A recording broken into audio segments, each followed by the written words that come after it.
There we go. Maybe it's working. It looked like it crashed.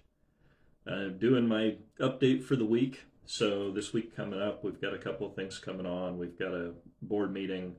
But as far as last week, I had the chance to observe the elections and records department, get a better sense of what they're doing. And during the meeting, I was able to express that I've got some concerns about the cut in that department. Now that I've had a chance to go in, learn more about what they're doing, learn about the time that our county clerk is putting into sections of the job that really should be some of her staff. I've got concerns about our ability to keep up with demand in that department. Something folks don't always realize, the clerk isn't just the elections, they also have a records department. And the records department processes your marriage licenses, your property transactions, and a number of other documents that you need in order to basically live your life and conduct business within the structure of the government. Within the general structure that's been there, a couple hundred years now. So if they can't meet their duties, we get a situation where it will either compromise the electoral system or slow down business transactions, neither of which are good things for our community. So we held off on more official movement with the cuts during the meeting we had because there was another issue with another department where transitioning juvenile into community corrections was going to have barriers. It wasn't as well, I don't think any of us thought it was going to be clean cut, but we did need to retain one more person as well in there. So yeah, that'll come up again.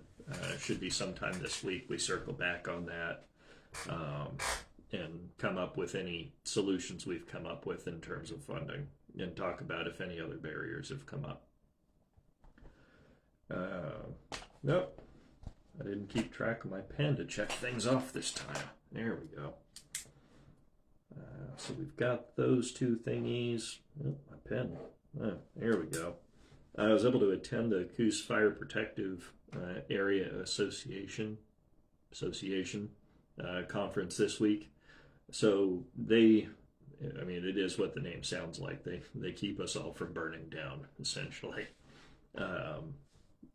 And got a lot of good information, took a lot of notes, have it where I can refer back to it when fire topics come up again. Really circles in with that emergency or the disaster preparedness training from last week that I was doing. But one of the key takeaways, two of the key takeaways actually, they also keep track of the leading causes of fires. Now, right now, in 2023, we saw 81 fires caused by motorists. And last year, 2024, there were 110. So we see, as far as motorists go, we're seeing a problem. Folks are having a little trouble maintaining either their vehicle or what they throw out the window. So everyone, of course, be cautious. I always carry a fire extinguisher in my vehicle just in case I need it. But that's one of the takeaways. The other one was just a cautionary. Right now, the projections don't look too bad. The conditions don't look too bad for our upcoming fire season. But they didn't look too bad in 2017 either. And that was one of the biggest waves of fires that we've seen. It was a terrible year. If folks remember, you'll remember the air quality and everything at that point in time. It was a really bad year. So just being mindful, one of the topics there, when all the projections look good, sometimes it makes us complacent as to risk. So just be mindful in all things. Always carry a fire extinguisher if you can. It's just something I do. Not needed it, but it's good to have. We talked about the Urban Renewal District again this week. We had a meeting of the Urban Renewal Committee's board for the county's one. Now, that gets confused sometimes. Many of the cities have urban renewal districts. The county doesn't have any say over their districts, but we have a Coos County Urban Renewal Area or District. And that's what we've been talking about, not closing anybody else's, not doing anything with anybody else's, just ours, because that's what we've got to mess with. Conclusion we had reached the other week was a preference combining our three ideas to execute a study to determine how the money can be used. Based on this week, that focus is going to be on accelerating the restoration of the Trans-Pacific Highway. It's the road that goes out the North Spit up to a certain point. We're going to see, I think it's going to be from the intersection, how far down that road we can get before the fund of $2.8 million runs out of money, essentially. And while we do receive money through gas tax and different things to maintain roads, you can also use an urban renewal district as an accelerant. So it would help us get to some roads that would have otherwise taken more time because of the cash flow needing to accumulate. So it's a way that we can use those funds, portion of which have been not kept from the state, but if the money went into our school district, the state would compensate them less. So the money's lost either way in that case. So more money that we have on hand locally that we otherwise wouldn't spent on this. And from there, the discussion I had about under-levying, and from there, the consideration of Rod's proposition of dissolving the district, which I think the three of us were in agreement before we really saw this agency move, make some progress, and demonstrate signs of life again. And probably the biggest thing I was working on this week related to the Elliott Forest. So I've talked as I've been going through this process, along with the other things I've been doing, like working with other counties to get a correction to the state's funding system for parks, talking with different groups about the 5% income tax returns. So instead of the state keeping all of your income tax, 5% coming back to the county of origin. Doesn't increase anybody's taxes, but it increases local impact with locally generated revenue. The Elliott, though. The Elliott has taken a lot of digging to get information and get clearer information. Part of that is because they won't have a finalized plan until the end of summer, probably. But what they do know is they're going to start doing timber harvests probably this year, maybe next, or timber sales. The harvest doesn't always happen till another 2 years down the road, but timber sales is when the revenue accrues. So I finally got a number on that.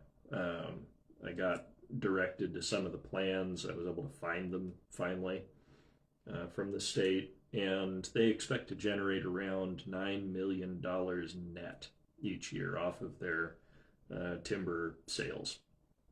And that's got three categories. It's got intensive, extensive, and maintenance, basically. It's not all clear-cut. Some of it's intensive, but the rest of it is the selective processing of trees that have high board footage without cutting everything down. And then some of it's just clean up junk. But they plan to make $9 million a year off it.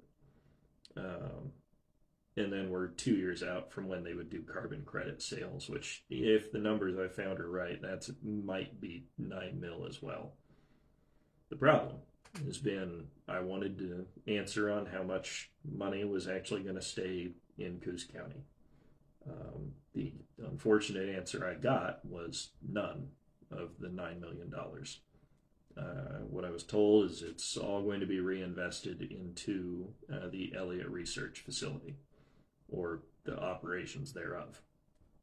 So, for folks that don't know what they're studying, the really short version is at the perimeter of a forest, after you cut it, the early trees, before you reach the dense portion, will now have a different ecosystem because they've got different daylight exposure, they've got different environmental circumstances, and there's expected to be changes in the moss growth, or there's known to be changes in the moss growth, and some other impacts that can, they can have an impact on the biodiversity of the creatures that live there. That is what I've gathered is being studied. And a kind of bird that I've forgotten the name of. But, yeah, no money staying here is a problem. when Shutters Creek Prison shut down, they were noted as being a very good rehabilitative prison. They had trade skill training on site. I think they trained dogs for the blind at one point as well, but I know they had electrician programs and different programs so that when people got out, they could get a start on their feet in an actual career and a positive direction in their life. There were over 100 jobs that got lost when the prison shut down, and there was $10 million in total. I think about $6 million of folks' income from those jobs, and then the remainder was contracts in the community. So we took a 100 job hit, 30 students at the high school, reducing funding for them, $10 million in economic activity, not counting secondary and tertiary expenditures when the income comes in local, and the $220,000 that would go to Lakeside for their wastewater system based on the site. Goose County as a whole took a very large hit when that closed. And now coming into it, finding out that they don't plan, the state by they don't plan to leave any of the $9 million they're going to generate into local purposes that'll benefit our citizens, that did not work well for me. So what I did is I got a hold of somebody at the state and told them, hey, if this is the case, these are the damages that were caused when that site closed. I see that this much money is planning to be generated. I'm told that none of that money is going to remain in our community. That doesn't work for me. If they don't find a way to keep some of the money local and help the people, our community that took the hit when this thing changed, there's going to have to be protests. There's going to have to be some kind of action on the part of the county. There's a lot of stuff that accesses their property up there that they need the county for. So yeah, that was the message I delivered to the state last week. Tried to go down the negotiation route, a bunch of other things. They don't seem to want to do that yet. So hopefully now we'll see some kind of outcome from the state in terms of making some repairs to the community after the damage that was caused when Shutters Creek closed.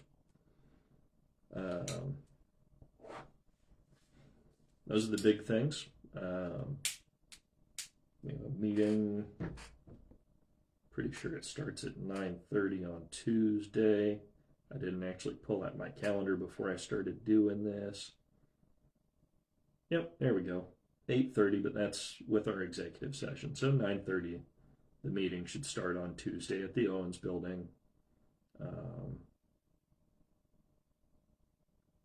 Got a CCD meeting, and that's the only big news for the county this portion until there will probably be a meeting that gets scheduled on shorter notice for the discussion of the funds. I forgot something though. I didn't write it on my notepad.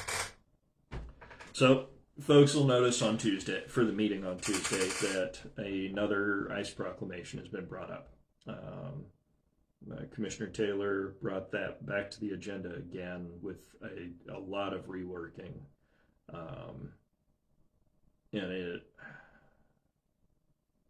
And there's better things to do than this. It still has no actual effect or impact. It's just statement based on things a person could say if they wanted to say it without wanting everyone else to say it with them. The funny thing about it though is the way it's written. It's got a lot of rhetoric in it, but when you get down to what it's actually talking about in action, it's very close to just saying we'll follow state law anyway. It's really not far off. Like the part about communicating with law enforcement or ICE, if information is public knowledge, then it can be shared because it's public knowledge anyway. So in that regard, there's not much difference. We don't know information unless it's public knowledge anyway, so that's not saying anything, actually. And the part about honoring ICE detainers, ICE, if they get their warrant signed by a judge, which is what the FBI has to do, the DEA, any other law enforcement agency in the U.S. has to get their detainer warrant signed by a judge for it to be honored. ICE, for some reason, wants to be an individual, wants to do administrative warrants with no due process, no judicial oversight. And it's been that way a long time, and nobody that I've ever talked to really understands why they do it that way.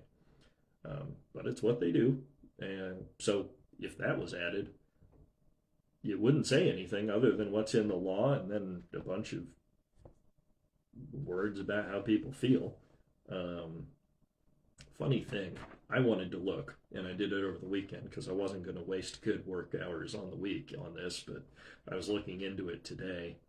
The original bill that made Oregon a sanctuary state of sorts, it gets called that. It's not actually really. That wasn't the purpose because it was written in 1987. That wasn't even to my knowledge, that wasn't a term or that was used at that time.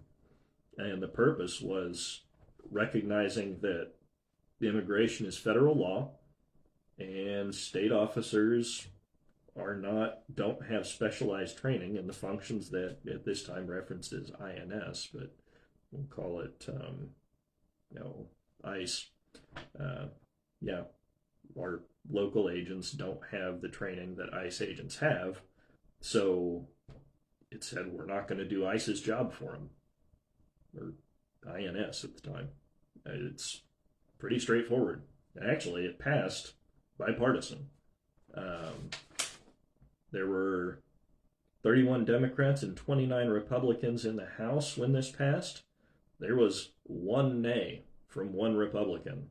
So 31 Democrats and 28 Republicans were fine with this. So when folks say, it was all the liberals, no, it was kind of everybody.